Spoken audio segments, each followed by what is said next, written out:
We got him. Utah's governor finally announcing those words our country was waiting for. Good afternoon, everyone. I'm Kira Phillips. The three-day manhunt for Charlie Kirk, suspected killer, comes to an end. Charlie Kirk, the big name behind Turning Point USA and a close ally of Trump, was shot during his Utah tour kickoff. The gunman fired from a rooftop and vanished, leaving behind prints, footprints, and a rifle. Now, the FBI is on the hunt, but Trump says someone's already been caught. So, is it solved, or is there more to the story? On September 10th, 2025, Utah Valley University in Orem became the scene of a shocking event that stunned thousands who had gathered there. Conservative activist Charlie Kirk, just 31 years old and a co-founder of Turning Point USA, was addressing a crowd when a single shot struck him in the neck. It happened during the launch of his American Comeback Tour, an outdoor event that had drawn about 3,000 people under a tent, marked with banners carrying phrases like American Comeback and Prove Me Wrong. At around 12:20 p.m. MDT, as he spoke about issues like mass shootings, the shot rang out. Panic took over quickly. People described chaos as the crowd scattered, Kirk collapsed, and blood poured from his wound. He was rushed away in a private vehicle but could not be saved, and soon after was pronounced dead. The attacker had positioned himself on the roof of the Richard D. and Joanne B. Losey Center, a building on the UVU campus. Surveillance cameras caught every step, arriving at 11:52 a.m., moving through stairwells and setting up on the rooftop. He wore a black t-shirt with an American flag and eagle design, black pants, sunglasses, a cap marked with a triangle logo, and Converse shoes with white soles. Once the shot was fired, the suspect sprinted across the roof, climbed down, and dropped to the ground. In his escape, he left behind critical clues: a palm print, a shoe impression, and possible DNA. From there, he crossed a grassy patch, passed through a parking lot, and slipped into a wooded area. Not long after, investigators found a .30-06 bolt-action rifle there, believed to be the weapon used. Despite the trail, the man managed to vanish into nearby neighborhoods, raising questions about how prepared he had been and how well he knew the area. The case quickly turned into one of the largest manhunts in years. The suspect, as well as some new stills, those have already been released, but we want to make sure that they get as much attention as possible so that we can get help from the public. The FBI, along with local and state authorities, poured resources into it. Investigators released video and images of the suspect and offered a $100,000 reward for useful leads.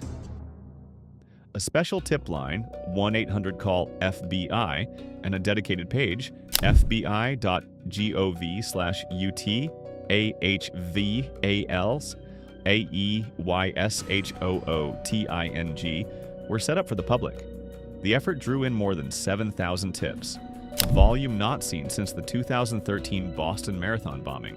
Nearly 200 interviews were conducted as agents tried to narrow down suspects. Confusion added to the tension. 2 people were detained early on but later released, showing how difficult and fast-moving the investigation had become. 3 days later, on September 12, 2025, the search seemed to reach a turning point. Just after 8 a.m. Eastern Time, an announcement revealed that someone had been taken into custody, reportedly turned in by someone close to them. But even then, details remained scarce. Was it truly the same person in the black shirt and triangle cap? Was this the rooftop shooter or just another lead being tested? No one knew for certain at that moment. The lack of answers only fueled speculation. Kirk's presence in politics had long been controversial yet influential. He had founded Turning Point USA back in 2012, focusing on rallying young conservatives, especially young men, into movements like Make America Great Again. His trademark Prove Me Wrong events drew crowds ready for heated debates. His style attracted supporters and critics alike, making his events high energy but also high risk. What happened at Utah Valley University was not just another stop on a tour. It was a reminder of how vulnerable public figures can be in open spaces. How do I don't need to know what they, I can ask them if I want to know. But there needs to be, you need to tell me what that thing is though. somebody who. Okay, You need okay to sorry, give we're not me- getting anywhere. We're you not need to- getting anywhere. Well, no, We're no, not it's getting important because it's like saying a giraffe is a thing that looks like a giraffe or a. The attack has raised deeper concerns about how political violence is growing in the United States.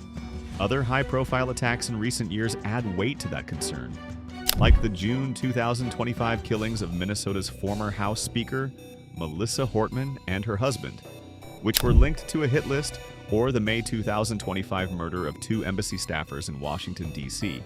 Even earlier, in December 2024, the CEO of United Healthcare was killed, and there were 2 assassination attempts on Trump himself in July and September 2024.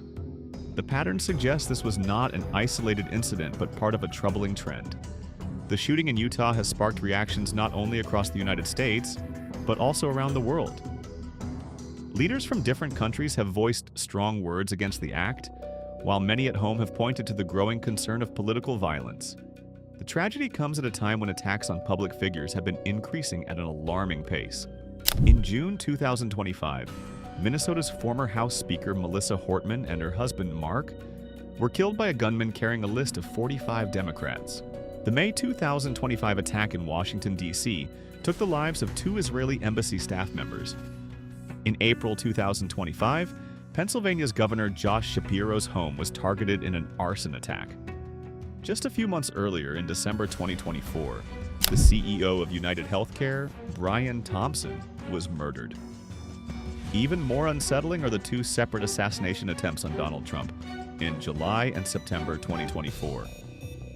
The killing in Utah fits into this chain of violent episodes, adding to a pattern that has put both security measures and political stability under the spotlight. At the Utah Valley University event itself, questions about security have become impossible to ignore. Thousands had attended, yet witnesses noted there were no bag checks, no ticket scans, and no metal detectors. Such gaps allowed the shooter to move undetected with a high-powered weapon and reach a rooftop vantage point. The initial confusion in the hours after the shooting only deepened concerns.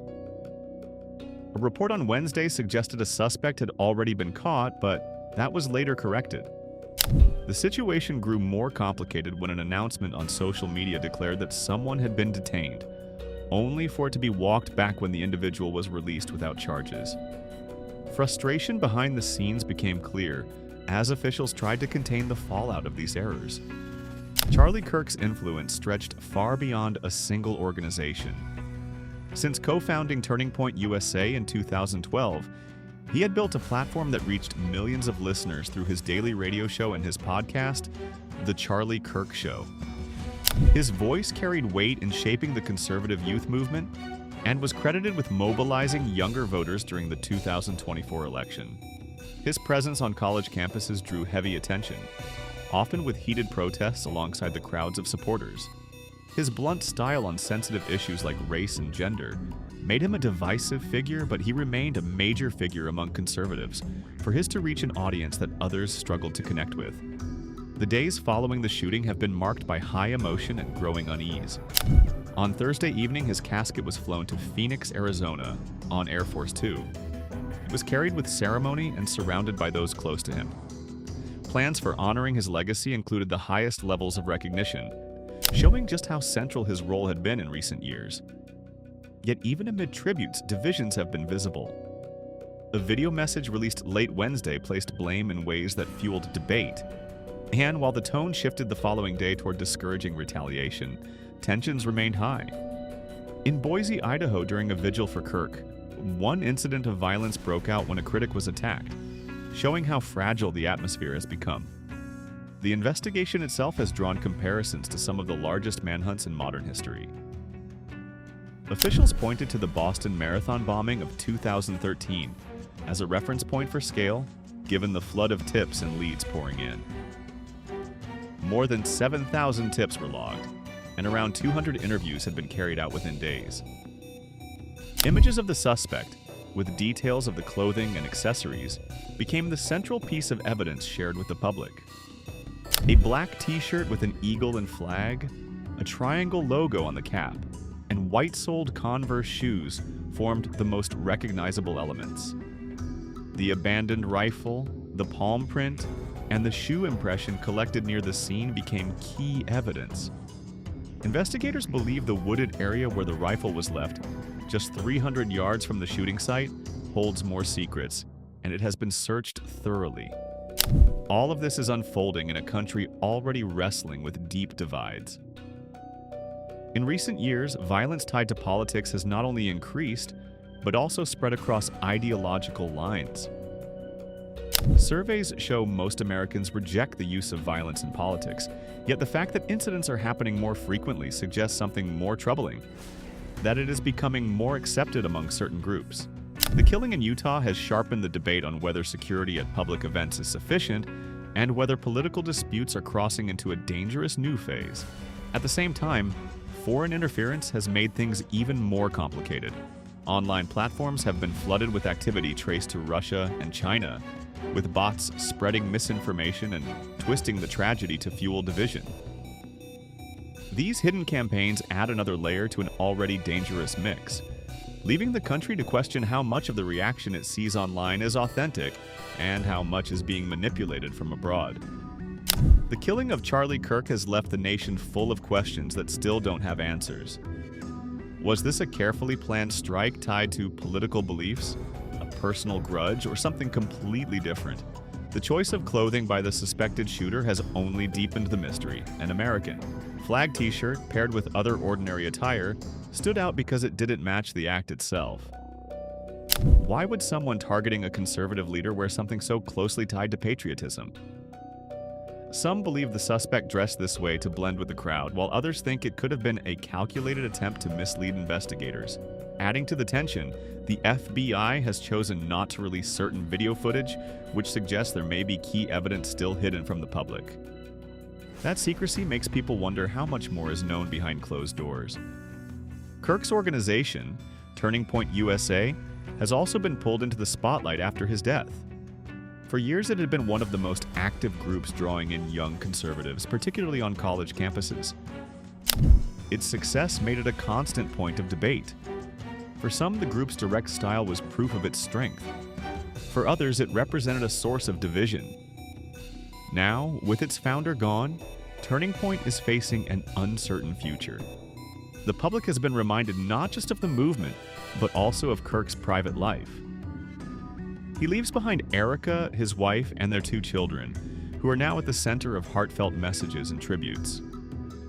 Yet the broader political climate remains tense and fractured. Kirk's death comes during a period when many Americans already feel uneasy about the state of their democracy. What are your views on this? Do let us know in the comment section below, and for more such amazing videos, do subscribe to our channel.